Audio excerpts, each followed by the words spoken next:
We are going to magnetize a cube today. We're going to magnetize the Rubik's brand, the new one from Spin Master, because that you can take the pieces apart and magnetize it fairly easily. So step one, take a cube apart. This, if you saw my first video, is not super straightforward. So for example, I did slightly crack an edge when I tried taking this apart. It was okay, like it still performs fine. And it was actually just this part, which is called the torpedo, because it really was popularized by the Diane Zanchi or the Guhong. I've heard people say it was a Zanchi, but I'm pretty sure it was a Guhong. And that torpedo was shaped kind of like a torpedo. And then you take the pieces apart like this. Come on. Like this. There we go. Now it's coming. There we go. And the corners apart. Now, puzzles that are not this sort of three-piece design, you can magnetize, but it's not as nice. Not as easy to do. But it's very easy. So these are N35 magnets, 4x2. Don't know if they're going to be not strong enough, depending on how thick the plastic is.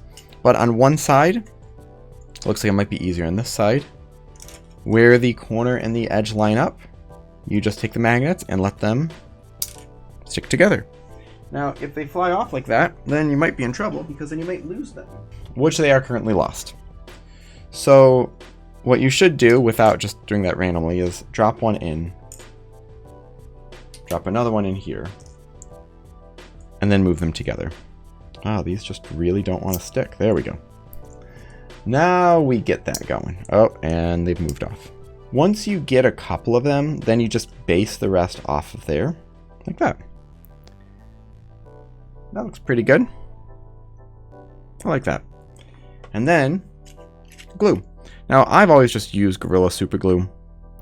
I've had maybe once or twice out of about 40 puzzles a magnet come off. I'm going to adjust the white balance here. This is pretty bad. There we go.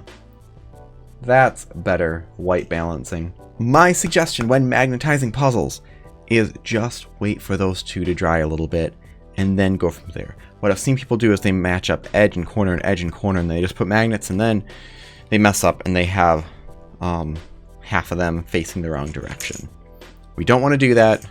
Magnetizing puzzles is fairly easy. I have done dozens and dozens of puzzles, and it's not hard to do. You're not really going to ruin your puzzle. I've rarely met anyone who doesn't like magnets in their puzzles. The only times I've seen it iffy is when the magnets, like, it's too strong and they wish they use lighter magnets. But N35 4x2 is usually good. If you ever magnetize it and it's not enough, you can always just add one other layer on top of, let's say, the edges or the corners or both. N35 4x2 magnets are not that heavy, so adding another layer is not going to be the end of the world. Okay, so this should be pretty good now. So what I'm going to do is just add a magnet to this edge, take this corner away, and now this magnet will just move to the side there, and it's in the right spot now. So we don't need to do anything to align it, to orient it. It's just right there. And if you're magnetizing a puzzle, if you're magnetizing another one that already has slots in it, use the other side unless your magnets fit perfectly. I've seen people ask about magnetizing puzzles and they want ones that have slots. And I usually tell them don't. If you have slots in it, then you're restricted to what kind of magnets you use, where they are. With this, you have a lot more freedom. Now, when you're magnetizing puzzles, one thing you can do if you want a slight difference in feeling, if you move the magnets closer to the core, you'll get more of a subtle click, but just as strong, so it just feels more stable and less clicky. So now we just let those dry. So you do 2, and then after that you'll have 4 done, and then 8 done, and 16, and then 32, and overall there is 48 total pieces that you will magnetize. If you really want, you could put magnets on the other side of the edges too, but I don't see any reason to. You could also magnetize the edge here in the center, but another one that this is usually more common, more popular. Some other puzzles have tried the other ones, but they just don't work out as well. So while these are drying, what I'll do usually is drop some magnets into the pieces that I'm going to do next. So one edge there, one in that edge, one in this corner, and one in this corner. Okay, so now I separate those together. And even if the glue is not 100% dry yet, as long as they're fairly stable, like the magnets will stay in place, you can start moving them around. Sometimes I've magnetized cubes where I don't even wait at all. I just put them on, put the glue on. By the time I finish gluing the other pieces, the glue is dry enough where I can start moving the pieces around. Like actually there, I'm putting glue on the wrong side. There we go. Now right there. And right here. Now the way I'm gluing with this, I've heard people say, oh, you need to put glue underneath, you need to put it. This is fine, or you need to scratch the surface. I'm pushing the magnet a little bit with the glue too, so it's kind of getting underneath it a bit. But like I said, I've never had really a magnet just fall out except for a couple times in the past. And if that happens, you just glue it right back in. But the extra work of sanding or doing multiple layers of glue, that might even make it worse at times.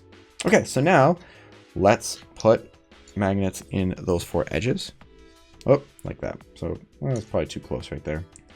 Let's separate you two. There we go. Now, in my heyday, I was magnetizing puzzles constantly, and I was able to take apart, magnetize a puzzle, put it back together in usually about 10 minutes. Maybe 15 if I was going slow that day. But it was nice. I could just finish it in about 10 minutes. I'd usually give it an hour to make sure the glue is really dry before I start solving with it. And I never really charged much. When people would ask me to magnetize their puzzles, I would just do it for them and maybe charge for the magnets, which would cost sometimes only a few dollars.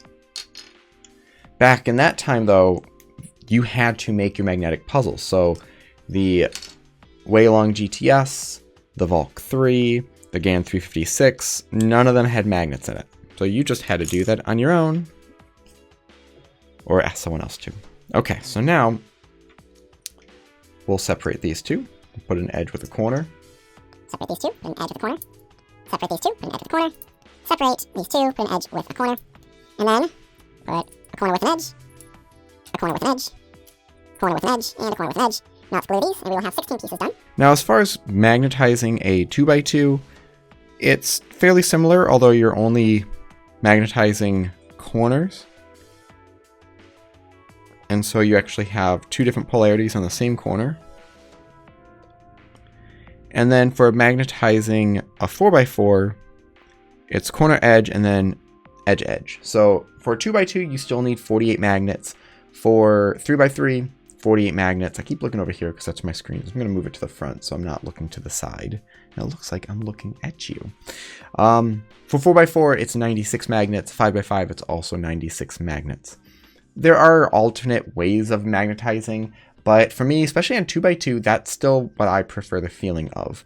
So for example, the GAN 251, I prefer the original version of it that had the 2 different polarities in the same piece, where the new version is more focused on the corner core magnetizing method. And I don't like the feeling as much. Maybe it's just a nostalgic thing and I've gotten used to it, but I like the click of the dual polarity method. Now I have a whole video on how to magnetize puzzles. I'll put that in the description below. And that tells you exactly how to magnetize a puzzle. And it's basically impossible to do it incorrectly if you follow the steps. This probably more than once for sure, but I remember someone, they asked how to magnetize a puzzle. And so I gave him the video. Then he was like, oh, thanks for the video. And then he magnetized and goes, I think I messed it up. and I was like, did you follow the video? Oh, I didn't watch it. Well, that's why it messed up. So in total, see, I've magnetized a bunch of 3x3s, different sizes. I think the smallest I magnetized was a 30 millimeter, maybe 35. Then I've magnetized up to a 5x5, so 2, 3, 4, 5. Magnetized a Mega Minx. That one was kind of a lot. I think it was like 126 magnets or something like that, 128. I've seen some people where they talk about magnetizing puzzles and they like put a piece of paper on it so you know which direction is north or south for the polarity. And I find that completely unnecessary with this method. If there was like a living of just magnetizing puzzles, I would for sure put together a system where I would have a magnet already just like glued to the wall or something, where I just put the piece next to it, put the magnet on, and there's like one permanent way to guide, one permanent guide, one permanent gauge. Now every so often I do forget to glue one magnet on, but once you move the pieces apart, you can tell if it's not glued on because it's just going to fall. Okay, so home stretch. So we've got our edges here that need to be finished, and our corners.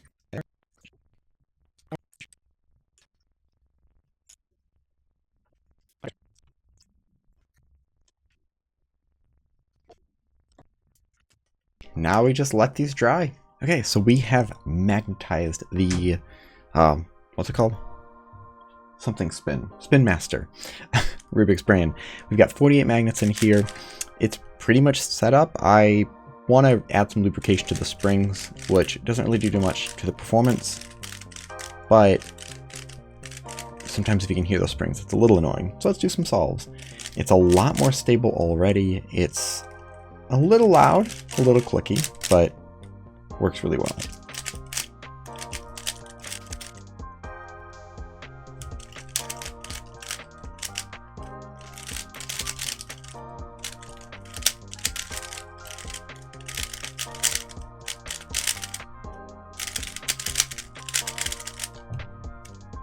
Okay, not bad for a solve.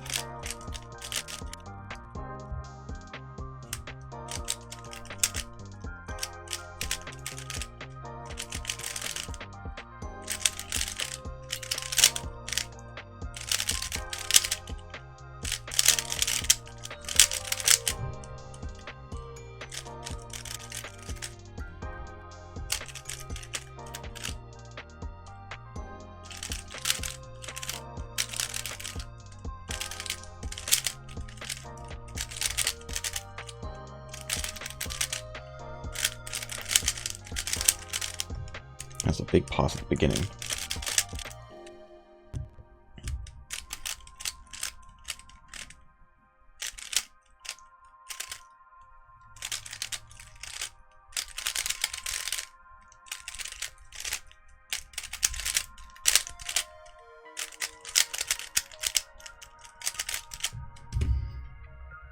I think I'm getting worse.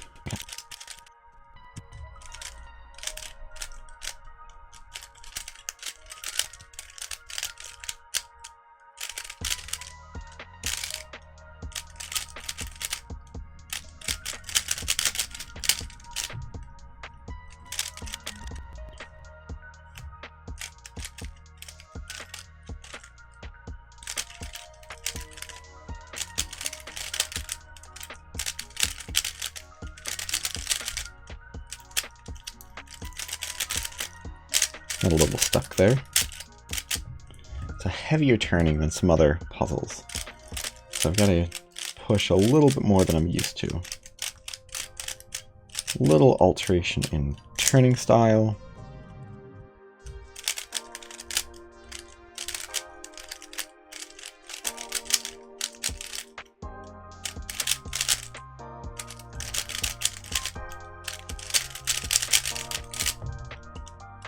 There we go.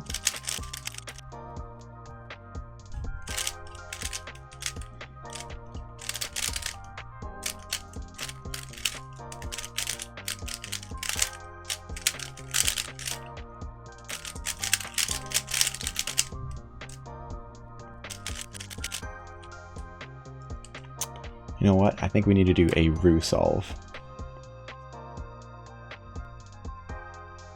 Where is... There we go.